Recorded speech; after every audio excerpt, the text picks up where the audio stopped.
I spoke with James Wesley Rawls not too long ago who said, and I quote, "We're entering into an age of deception and betrayal by our own government."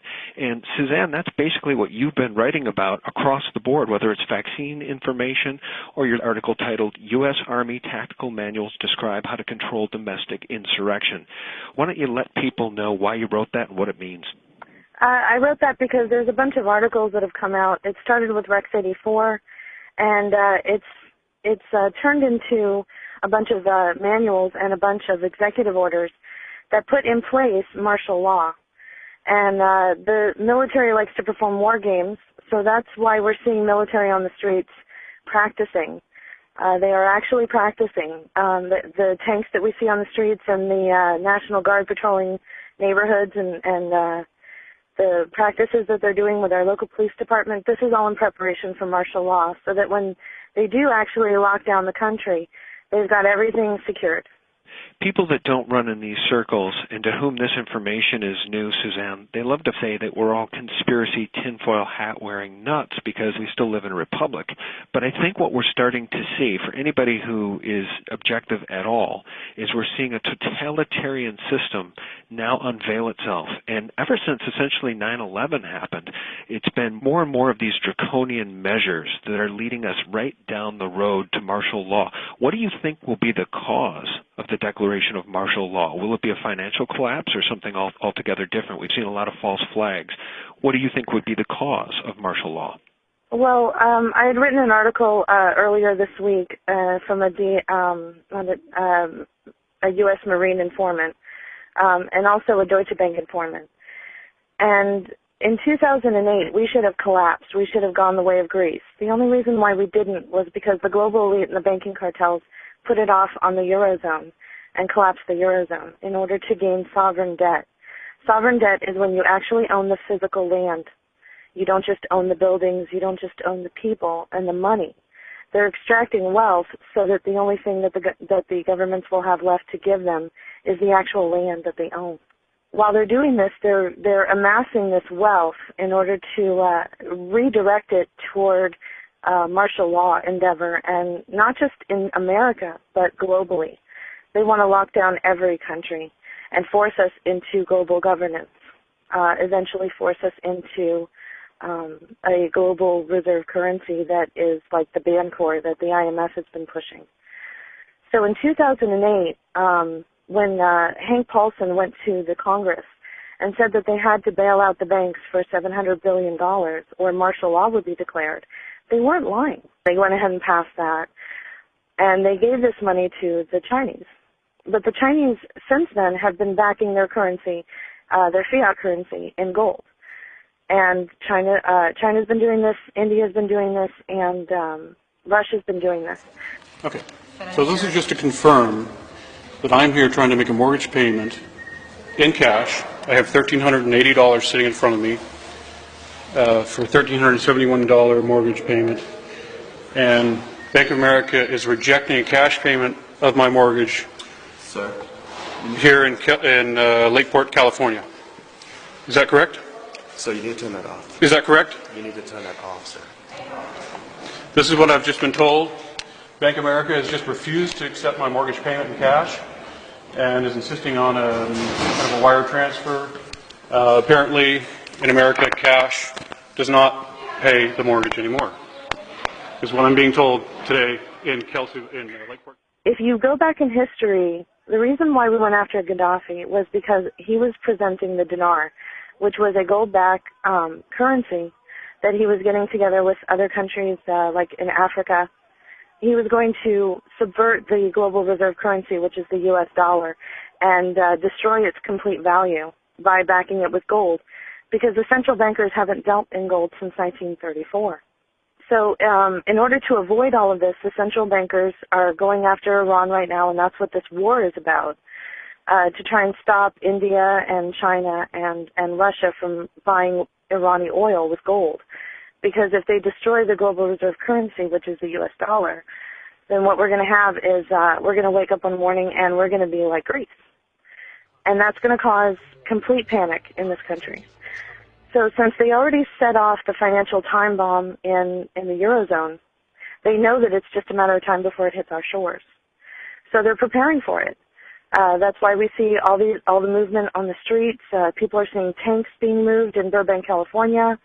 They're seeing, in the forested areas, they're seeing police, military, escorting them off the property. National forested lands. This is public land, supposedly. By the way, it's owned by UNESCO, and it's a World Heritage Site, so it's actually owned by the UN. But anyway, people are seeing military on their streets. In Anaheim, California, they announced that because of the protest, it was a state of emergency, which I feel is a code word for martial law. I think they're trying to beta test to see if they can go ahead and lock down the country by doing it incrementally through different stages, causing problems, problem, reaction, solution, causing problems in cities, and then go ahead and locking it down and seeing how it works, kind of like a war game. One thing I forgot to mention was through the Deutsche Bank informant, I was alerted to the idea that they're going to possibly create like an internet virus that would attack the banking system. You know, like they're using Flame and Sussnet. And there's a new cousin of these two that is going around Iran. Mm-hmm. And what they would do was, on a Friday afternoon, they would say, well, we have to shut down the banking system because there's a virus in all the banks. You won't be able to use your ATMs over the weekend, but on Monday morning you'll be fine. Well, if you hear of anything like that, you have 72 hours before they roll out martial law. So wait a minute, Suzanne, you're saying that if you see anything like that in the news media or otherwise, you have 72 hours? Why don't you repeat that, help people understand what that means? When they're going to roll out martial law, they think that when the financial collapse hits the shores of the United States, they have 72 hours. So with my Deutsche Bank informant and talks with other people in the alternative media, my contacts, I just think that it's possible that a scenario like this, I'm not saying that this will happen, but a scenario like this, and it would give you something to look for, a little red flag to look for. Let's say that the banks all say that there's a virus in all the banking systems, all of the banks, and they have to shut down, like on a Friday. We know that the Obama administration loves to do things on a Friday afternoon or when we're celebrating New Year's Eve. So Friday afternoon, they would say they're going to shut down the banks and get rid of this virus over the weekend. And on Monday morning, everything would be back up.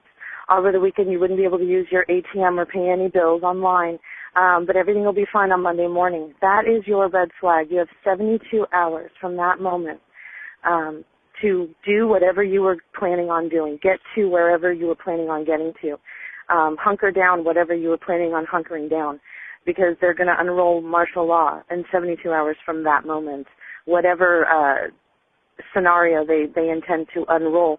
And I believe that it has to do with the banks, because they're stealing money from us left and right. In fact, I've gotten reports from insiders that they're taking money out of private checking accounts. They're also stealing heirlooms. The Bank of America has stolen heirlooms out of people's safety deposit boxes and ship them from one coast to another, and then claim that they didn't know that it wasn't that it was this customer's property, and then they'll send it back, but they never do. They're trying to squeeze out as much money as possible. And with MF Global and John Corzine, that was a beta test to see if they could take secured customer funds and get away with it, and they did. They're coming for our private checking accounts next. They're looking for as much money as they can to fund this not only domestic but global police state. So like I said, if you hear of anything with the banking industry, and I personally think it might be a false flag with an internet virus or a virus in the banking system as far as their computers go, then you have 72 hours from that time to go ahead and do what you were planning on doing. Wow. Well, I mean, we don't know if that will happen, but if it does, if people see these signs that Suzanne just talked about, Suzanne, you may have just saved some lives. I mean, for those who live in inner cities, in big cities, in scary places, be it downtown Chicago, New York, L.A., you may have saved some lives. People can get out if they have 72 hours. If they don't have but a couple of hours and there's traffic jams, they're not going anywhere. That's really frightening information. Let me ask you this. In your article from earlier this week, titled DHS and U.S. Military Make Final Preparations Before Announcing Martial Law, about 6 paragraphs down you wrote, the acquisition of armory by the DHS and contracts for bulletproof glass for checkpoint booths to be positioned strategically throughout the nation on public highways have heightened awareness that the U.S. government is preparing for a well-planned domestic military action. DHS armored vehicles have been sighted on highways in Kentucky and across the country, I might add. I guess what I'm wondering, Suzanne, from your expert view, do you think that the military could actually lock down this country? We're geographically gigantic. They had a hard time locking down Baghdad. The reality of this is that the PSYOP, I think, is against the people, to get the people to stand down before any of this ever happens. Because if they move on Chicago or any major American city, it's going to send a message to the rest of the patriots in this geographically huge country that it's time to take action. It's time to embrace the Declaration of Independence and throw off these despots. What do you make of what I'm saying here? What do you think the reality is of them being able to lock down this country in any sort of martial law capacity? I agree with you that it's going to be difficult, and that's why they've done beta testing. The NATO summit, we saw that they were trying to do that there as well. They've allocated foreign troops. They've been training with the Polish army and the Russian army. The Russian army has shown up in Colorado. There have been reports that the Russian army have been starting the fires. And the reports that I got, that I put in that article that you just mentioned, the fires were started right in front of areas that were militarily secured. So it's my understanding that they might have been starting the fires to try and get people out of the way, get people moved out of the way so they wouldn't see what they're doing. DHS has contracted independent contractors to cover up the holes for the underground bases that they're building. So their use of foreign troops, which goes right back to Rex 84, back in the early 80s, I don't think they're going to have a problem. They're going to bring NATO forces onto the streets and to work with them, and that doubles or triples their military capacity. I think they're going to definitely try this. I think they're going to use foreign troops along with them. The foreign troops also serve 2 purposes. They're extra security, and also if something does happen, well, they can blame it on the foreign troops. You know, they can say, oh my God, the Polish army was here. Oh, the Russians were doing this. We should go and get the Russians now. Yeah, I think what this government is now doing with these false flags with what I'm calling these false flags that we saw in Aurora and in Wisconsin, is they're doing their level best before martial law happens to disarm the people. What do you make of what I just said there, and what do you make of what I'm calling false flags in Aurora and Wisconsin, Suzanne? They are definitely false flags. James Holmes had ties all the way going back to his grandfather with DARPA and mind control techniques, and he was studying mind control. He worked with the Salk Institute on mind control and flicker fusion, which is where they insert images into the screen while you're watching television or even on a website, and it moves so fast that only your subconscious picks it up. In Aurora, his apartment was booby-trapped with homemade bombs. And the Pentagon has just come out and said that a lot of people homegrown terrorists are building these homemade bombs. And so they're asking Congress to relax posse comitatus in order to respond to this.